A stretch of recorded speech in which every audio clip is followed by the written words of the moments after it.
Well, Congressman Dean Phillips was the first major Democrat to actually criticize Joe Biden's age and call for him to leave the race. He even led a long-shot campaign against him because he didn't think Biden was fit to serve as the Democratic leader. When news broke of the president dropping out of the race for president, he said, "If this has been vindication, vindication has never been so unfulfilling." Not everyone agrees. A paper in Duluth, Minnesota, Phillips' home state, wrote an op-ed this week with the headline, "Democrats owe Dean Phillips an apology." He has since endorsed Harris and her running mate, fellow Minnesotan Tim Walz, who he also knows very well, and we will talk about that. Congressman Dean Phillips joins me now for more. And I guess we should set the record straight. We joke about being cousins, but we aren't related. Although you have a very fun family, I wouldn't mind being related. There you go. Oh, we'll talk about that. So for the record, folks, we are not related, but it's always fun. No collusion, no conflict of interest. Exactly right, but we love to tease that we're cousins. All right, first of all, I've got to ask you about the op-ed from National View. Democrats owe Minnesota's Representative Dean Phillips an apology. Here it is right here. What do you think? What did you make of this? You know, I like the sentiment. I mean, who wouldn't want an apology? But I got to tell you, just walking into this room today about a half hour ago, that's the only apology I needed. I mean, it's exactly what I wanted to feel. It's the energy, the excitement. I was just begging for our party to listen to people, listen to voters who are saying the same thing I was feeling, and we did it. So I don't need an apology. What I need is for us to win, and it feels pretty darn good here today.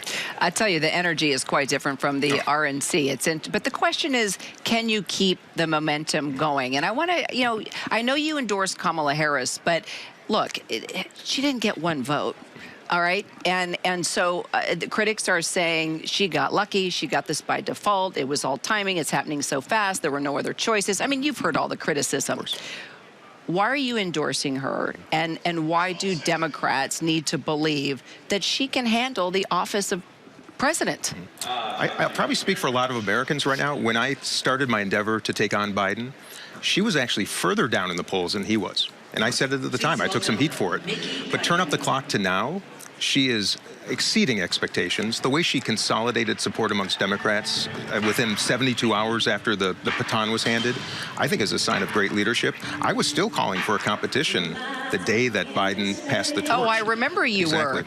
But that's why I want to say that she has wowed us with the way that she so quickly consolidated support, built the energy, and in a way, But Dean, I think is that because of her and what she stands for and how smart she is and how good she is with policy? Is it about depth, or is it because folks were like, whew, they were feeling what you were saying, but not saying it, that they just were so relieved that Biden stepped aside? Of course they would rally around whomever stepped in. Yeah, and that's fair, but she is utterly competent, has really had an extraordinary career, overcome some obstacles, prosecutor, of course, in California, now vice president, former senator.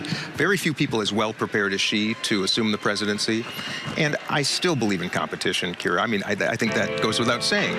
But in light of the circumstances, 3 weeks before the convention or so, things have worked out in almost a miraculous way. I will always call for a competition. I still did. But in this case, she is the right person for this time. And I will tell you, her choice of Tim Walz, I think that team is going to be a remarkable tag team to rebuild the Democratic brand that just a month ago, this was going to be a funeral. And now it's like a birth. Let's talk about Walz, because fellow Minnesota leader, you know him well. Tell us about him. What do we not know about this guy? The superpower of Tim Walz is his normalness, which I know in this day and age is so rare in politics. He's a decent, nice, compassionate, accomplished guy, former teacher, National Guardsman for 24 years, and just an eminently good man who listens, and I think it's going to help our party reintroduce itself to a broad swath of this country that has been totally ignored by recent Democratic nominees, in my estimation. You know, he knows how to mow a lawn, fix a lawnmower, and plow his driveway, and he talks a language that, you know, people get, and I'm really excited about that. And he will be the third... Is he a good ice fisherman? That's what I want to know. There's no such thing as a good ice fisherman, only lucky ice fisherman. And this is a guy who had an ice fishing shack as his campaign shack. He's a wonderful guy, and I think it's exciting that he might be the third Minnesota Democratic vice president of the last 6. And as Amy Klobuchar, Senator Klobuchar says, when babies are born in Minnesota, parents often say, one day you too might grow up to be a vice president. Which, look, That's quite the mantra right now. And I hope you can hear me. If you can't, try I can hear you. Okay, you can. What do you want to hear this week from Kamala Harris? What do you think the undecided voters need to hear? What do Democrats need to hear that aren't so sure? You know, as human beings, we remember how we feel more than we remember specifics. And I think right now, this is a rebirth of the Democratic Party. It's a passing of the torch to a new generation. I think people want to leave here feeling something. And I think she's going to bring that. Tonight, by the way, I want to reflect on Biden. A lot of people have been asking what do I want to hear from him. It's not about what he says. It's about how we make him feel. And that's how I'm measuring tonight. With her, this is her chance to reintroduce herself to America, reintroduce this party to America. And yes, she's got to attack the border crisis. She's got to attack the microeconomy of this country where people are really struggling. But she's going to listen to people in a way that I'm afraid Joe Biden was not doing a good job of. And I think if she does that, people want to be heard. Tim Walz is great at that. I think Kamala Harris is great at that. That will demonstrate how we do things. I'm quite excited about it. I wanted to let our audio folks know that's perfect, guys. Keep it up. Now I can actually hear much better versus having to press my ear. Can you hear me better too? Fantastic.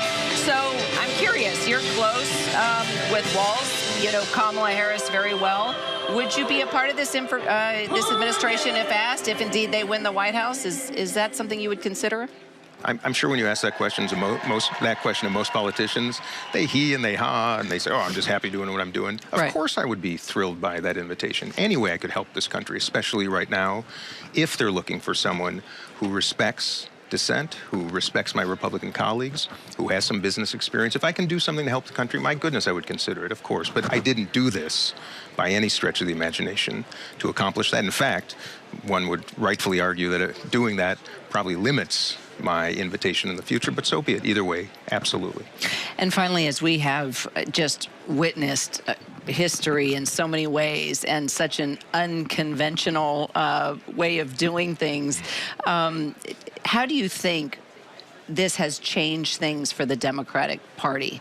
I mean, I know we have what, three and a half more days to go, but there is something different that's going on. We're seeing young people rally we've even seen a pilot program that's taking place where they've credentialed social media influencers. Right. Yeah, what do you make about where the party is going now? How this change? How Joe Biden stepping aside and Kamala Harris coming in and the energy we've seen, going forward. What are you envisioning now? When I first entered Congress in 2019, I called for Nancy Pelosi to pass the torch. Dianne Feinstein, I thought, should have retired. Ruth Bader Ginsburg, Joe Biden. I've been saying this for quite a while. There's this pent-up demand for this party to leap to the future. And I wouldn't say it was burdened by age or tradition or past generations. But the human condition does not like change. But I've known from my own personal life, sometimes it's imposed, sometimes it's good fortune, sometimes bad, but it always presents an opportunity.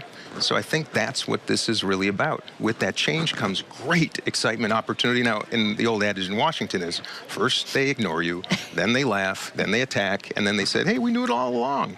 That's kind of what it feels like right now, but my goodness. I mean, just to feel the energy compared to what this was going to be like is magnificent, and I think could create a sea change if we win, which I think we will, if Donald Trump continues to act in the manner that he is seemingly going to time and time again. This is a grand opportunity for Democrats to start using invitation instead of confrontation to build this big tent, provide space and place for dissent, and welcome people and celebrate differences, as frankly they've done with me, and I think that's maybe the metaphor to close on.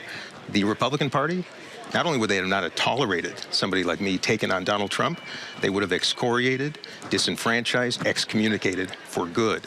I'm being welcomed here with high fives and hugs and handshakes, and I think that says what the Democratic Party is all about. Congressman Dean Phillips, good to see you. Thanks, cousin.